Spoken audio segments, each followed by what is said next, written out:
Buen día. Hoy vamos a seguir con las clases de antiinflamatorios. En este caso vamos a ver los antiinflamatorios esteroides o glucocorticoides, que son diferentes a los AINES que vimos la clase pasada.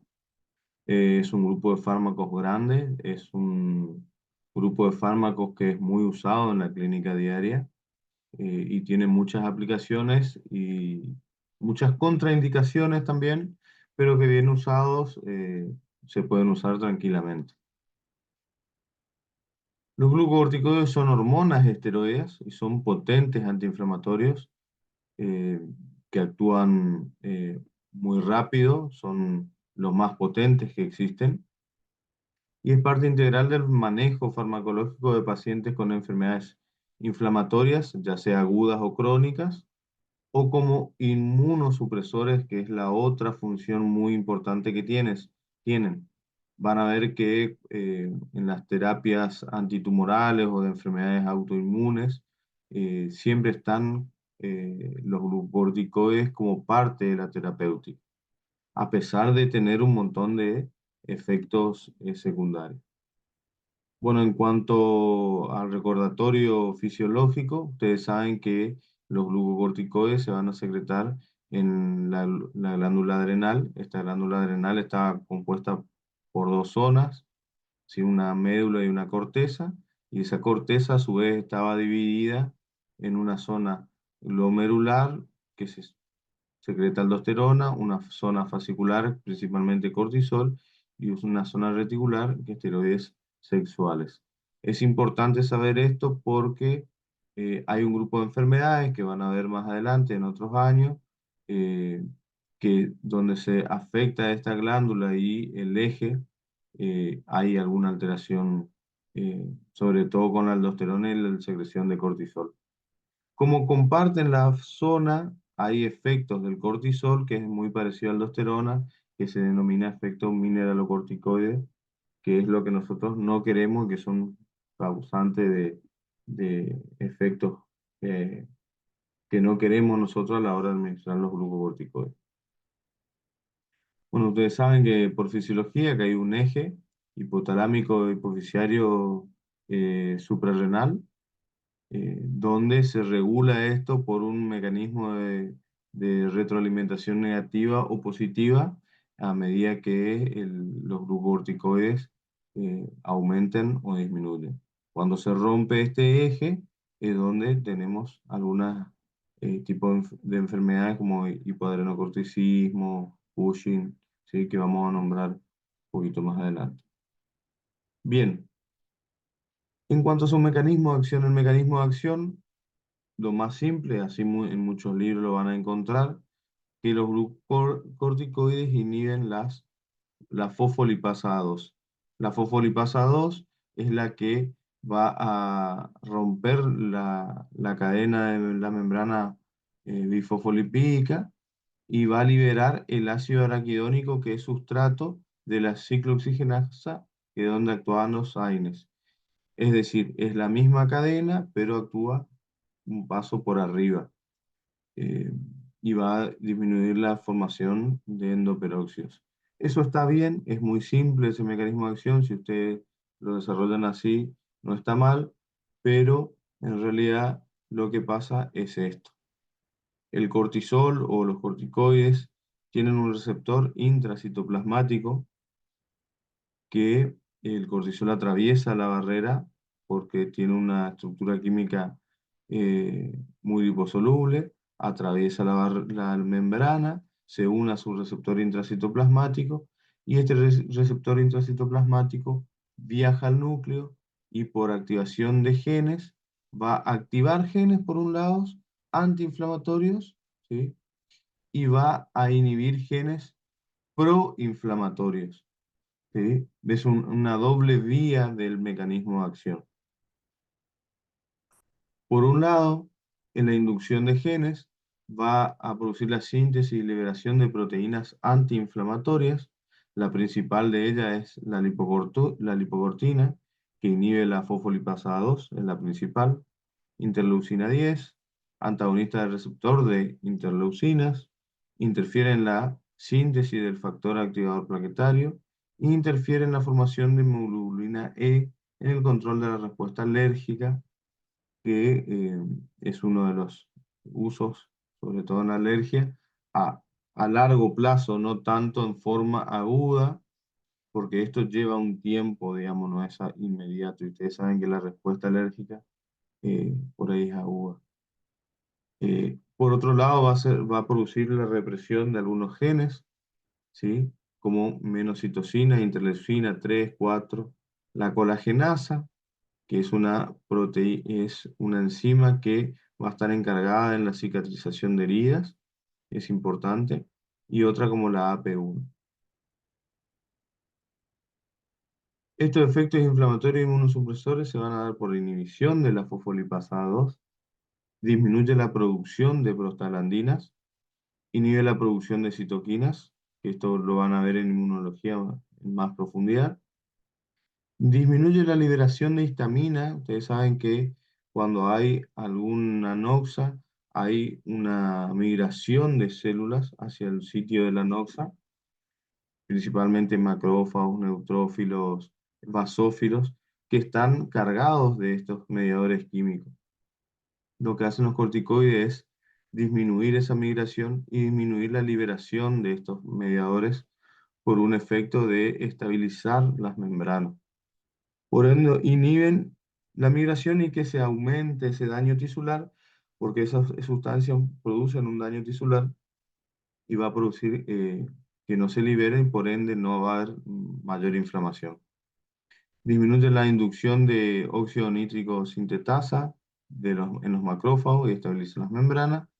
Y disminución de la quimiotaxis, disminución de los procesos de cicatrización, de la migración de fibroblastos, de la colagenasa, como nombré anteriormente, que es importante cuando nosotros tenemos animales o nuestros pacientes tienen algunas heridas y nosotros administramos corticoides durante mucho tiempo, vamos a estar disminuyendo la cicatrización y es algo que muchas veces no queremos.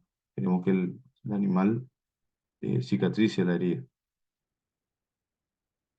Bien, eso en cuanto a su mecanismo de acción y los efectos que tiene. También hay efectos metabólicos y sistémicos generales que es mucho más elaborado, es eh, un tema que se tiene que estudiar, ya que cuando nosotros administramos por largo tiempo, tenemos que explicar al propietario que va a haber algunos cambios en el animal. En cuanto a los hidratos de carbono, hay un aumento de la gluconeogénesis, ¿sí? Son hiperglucemiantes, los glucocorticoides son hiperglucemiantes. No se olviden que los glucocorticoides cumplen una función en el síndrome general de adaptación. Cuando hay un proceso de estrés, se liberan corticoides y esa liberación de corticoides hace que aumente la glucosa en sangre porque se adapta en los procesos de alerta, para correr más, para que el sistema nervioso tenga disponible glucosa. eh, entonces, son drogas que son hiperglucemiantes y sobre todo hay que tener en cuenta si nosotros tenemos algún paciente diabético. Hay una disminución de la captación y utilización de la glucosa. En cuanto a las proteínas, hay un aumento del catabolismo proteico y disminución de la síntesis proteica. Tener en cuenta, sobre todo en pacientes viejos, que hay una debilidad, muchas veces hay una remodelación de nuestros pacientes porque tienen menos músculo de tanto catabolismo proteico que están teniendo a lo largo del tiempo. En cuanto a los lípidos, ¿sí? Hay lipólisis y una redistribución de las grasas. Se nota mucho en la región de la cadera de nuestros pacientes, van a estar mucho más gorditos, en la región del cuello, la cara. Y también hay acción mineralocorticoide, una retención de sodio, una pérdida de potasio y disminución de la absorción intestinal de calcio y aumento de la expresión renal de calcio. Entonces eso hace que nuestro perro por ahí esté hinchadito. De ahí no hay que confundir gordura con hinchazón. Eso es una retención de líquido y tenemos que estar atentos. Bien, A nivel del calcio va a disminuir su absorción intestinal y un aumento de su pérdida renal, lo que nos puede llevar también a una osteoporosis. A nivel cardiovascular hay un aumento del remodelamiento cardíaco, aumento de la respuesta vasopresora. En general, los glucocorticoides son hipertensores, hacen aumentar la presión. Y sobre todo hay que tener en cuenta si nuestros pacientes son hipertensos. En cuanto al sistema nervioso central, sobre todo esto se da mucho cuando nosotros administramos eh, en gatos a la noche. eh, Están muy alterados, ¿sí? O en los perros también se da, digamos. Nosotros administramos corticoides y después los propietarios nada más, no me dejó dormir en toda la noche. Está que destruye todo. Bueno, eso se da por un efecto esperado sobre el sistema nervioso central, que hay un aumento de insomnio, perdón, una euforia, eh, y justamente porque es hiperglucemiante, aumenta la hiperactividad, todo eso van a producir los corticoides. Entonces ténganlo en cuenta y explíquenlo que por ahí es normal esa respuesta a que el animal esté mucho más activo cuando nosotros aplicamos corticoides. También vamos a tener efectos a nivel hematopoyético, sobre todo si ustedes están con un tratamiento con glucocorticoides y piden un hemograma porque necesitan saber algo. Hay un aumento en la producción de eritrocitos, hay un aumento en el conteo de neutrófilos, ¿sí?, que se liberan de la médula ósea, y disminuye el conteo de glóbulos blancos como son linfocitos, eosinófilos, basófilos y monocitos. Eso es lo que se denomina un leucograma de estrés y es algo esperado al administrar corticoides. Ténganlo en cuenta porque por ahí si ustedes piden un hemograma se encuentran con eso y le puede generar que algo está pasando y en realidad es los efectos de los glucocorticoides. Bien, eso en cuanto a su mecanismo de acción, los efectos que buscamos y los efectos adversos o esperados que podríamos estar esperando al administrar por corticoides durante un largo periodo de tiempo. En cuanto a su farmacocinética, los corticoides en general se absorben muy bien por todas las vías, sobre todo por la vía oral y las inyectables. eh, y las sales con las que están combinados los glucócorticoides nos dan, primero, la absorción, en cuánto tiempo se va a dar, y nos están indicando las vías de administración. Generalmente las sales de fosfato oxicinato se absorben de minutos a horas, se pueden administrar por todas las vías, inclusive la endovenosa. En cuanto a las sales de acetato, se absorben de días a semanas, y las sales de acetonida o pivalato se absorben durante semanas. Estas dos últimas vías, acetato, acetonida o pivalato, no pueden ser administradas por vía endovenosa, ya que son sales insolubles. Se unen en gran proporción a proteínas plasmáticas, principalmente las transcortinas, y nosotros teníamos una clasificación de semivida biológica o duración de la acción, ¿sí? Y vamos a tener corticoides de duración corta, como la cortisona, hidrocortisona, que son las naturales, que en general no se usan. Duración intermedia, prednisona, prednisolona, metilprednisolona, triamcinolona, que duran de 2 a 36 horas, son muy usadas por vía oral sobre todo. Y las sales de duración larga, como la dexametasona y betametasona, de 36 a 72 horas. ¿Cuándo los usos terapéuticos, cuándo la vamos a usar? Hay un montón de patologías, ¿sí? Yo solo puse algunas como para que, que tengan ejemplos. Se ocupa mucho en patologías de piel, ocupa mucho en colirios, se ocupa mucho en pulmones, ¿sí? Si usted tiene una inflamación, una neumonía, tienen que desinflamar, están indicados los pulmones, desinflama mucho y cambia la oxigenación. En osteopatías, ¿sí? Todo lo que sea osteoarticular, hoy se está usando mucho Alergias en maduración fetal. Por ejemplo, acá hay algunas patologías, ¿sí? Oculares, conjuntivitis, siempre y cuando no exista una úlcera corneal, como se nota en esta foto, en la del caballo, ¿sí? ¿Por qué? Porque nosotros dijimos que cuando nosotros administramos glucocorticoides, retrasa la cicatrización, inhibe la colagenasa, la migración, y nosotros, al administrar glucocorticoides, lo que estamos haciendo es prolongar esa cicatrización, y algo que es superficial puede transformarse en algo crónico y de más profundidad, llegando a una perforación de esa úlcera. Y eso ya es algo iatrogénico.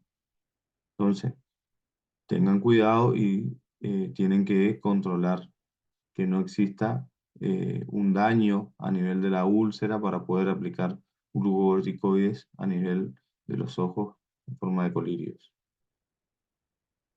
Después existen las dermatitis alérgicas por pulgas, en afecciones de piel, los pénfigos, que son autoinmunes, se pueden administrar glucocorticoides, principalmente los de acción intermedia.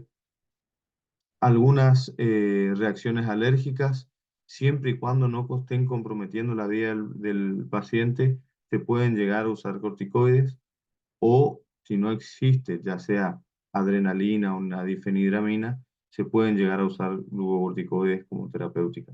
Pero en caso de que el paciente corra riesgo su vida, está indicado principalmente adrenalina o difenhidramina, que actúan mucho más rápido. Los glucocorticoides, por ese mecanismo que yo expliqué, tardan en actuar, eh, pero si no es grave, se puede llegar a usar.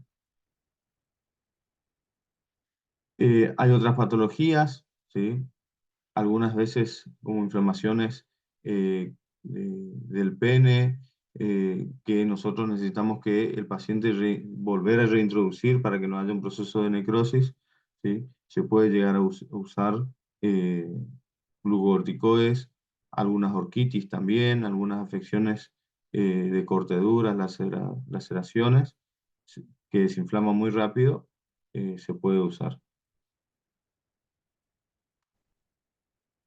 Hay otros tipos de patologías como en la leishmania, que se forman inmunocomplejos, que son los que se forman a nivel de la microvasculatura. Se forman inmunocomplejos que hacen que empiece a sangrar el animal. Está indicado la utilización de corticoides para disminuir esa inflamación en el lugar y que el animal deje de sangrar. También mucha gente usa durante las transfusiones de sangre para evitar una reacción alérgica. En estos casos donde hay una gran inflamación y edema, está muy usado también en lo que es inflamación de la glándula mamaria, en tambo o en producción, conjuntamente con diuréticos. También en procesos osteoarticulares, eh, esto no va a curar, ¿sí? Pero va a disminuir mucho la inflamación del lugar, va a descomprimir la zona y va a facilitar el desplazamiento, sobre todo a nivel de la columna, a nivel de los cartílagos articulares de las rodillas, muchas veces, carpo, eh, se hacen inyecciones de glucocorticoides y ayuda mucho a disminuir el dolor y darle calidad de vida, ¿sí? A nuestro paciente, conjuntamente con algún otro analgésico. Bien, en cuanto a las dosis, no voy a repetir mucho, voy a pasar el cuadro para que eh, ustedes de igual manera lo tienen cargado en el aula virtual. Y esto es importante, los principios de uso de los glucocorticoides, es que se debe establecer la dosis mínima y efectiva que alivia la enfermedad, sobre todo cuando nosotros vamos a hacer un tratamiento prolongado. Un retiro paulatino durante 2 o más semanas. eh, Cuando nosotros decidimos cortar el tratamiento, no debe cortarse en forma abrupta, sino ir bajando la dosis a lo largo de varias semanas. Pueden enmascarar síntomas, ya que nosotros estamos disminuyendo el dolor, la inflamación, eh, el ánimo del animal está mucho mejor, entonces pueden estar enmascarando síntomas, es importante. Y hay que tener cuidado en infecciones, ya que dijimos que son inmunosupresores porque afecta la producción de inmunoglobulinas, ya que eso afectan a las proteínas.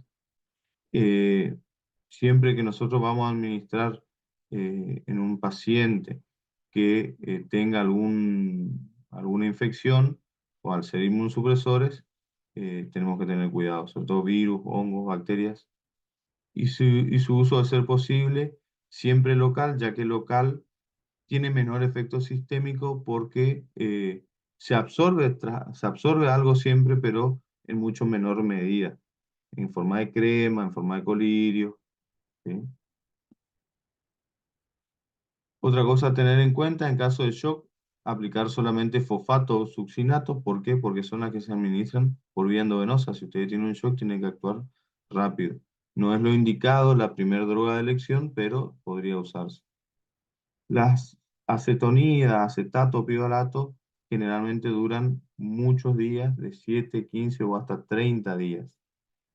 Cuando se trata de medicación prolongada, se aconseja hacerlo durante días alternos y de acuerdo al ritmo circadiano. Días alternos significa hoy doy, mañana no, pasado mañana sí. Y el ritmo circadiano eh, es cuando fisiológicamente, ¿no? Cuando hay mayor secreción de glucocorticoides. En el perro, por ejemplo, el ritmo circadiano es diurno, es decir, cuando amanece, el paciente tiene mayor liberación de eh, corticoides endógenos, entonces ahí sería la principal hora donde nosotros deberíamos administrar los glucocorticoides. ¿Por qué? Porque en ese momento el hipotálamo es menos sensible. Y en los gatos es a la tardecita noche. ¿Por qué? Porque son animales nocturnos.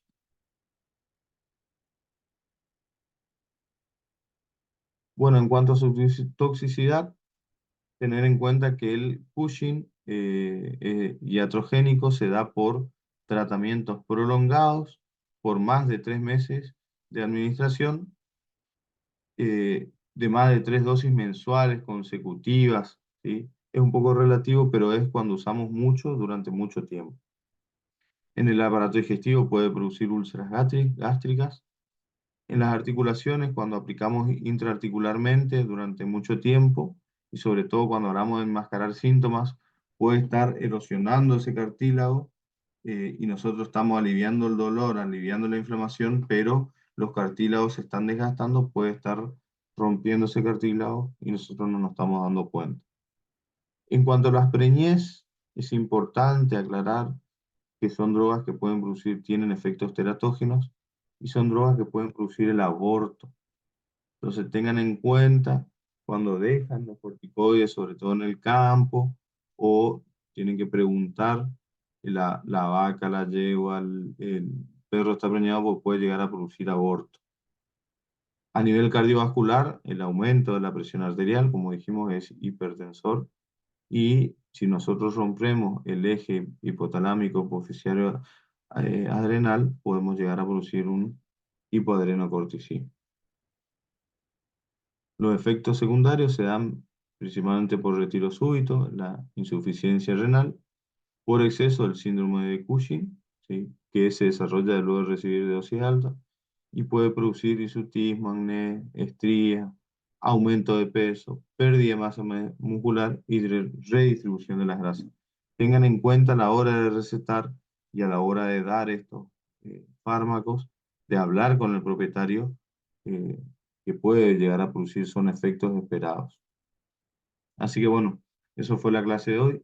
Muchísimas gracias. Espero le haya gustado y bueno, en las clases prácticas, cuando lo veamos, vamos a estar trabajando conjuntamente en el tema de AINES y corticoides, así que muchas gracias.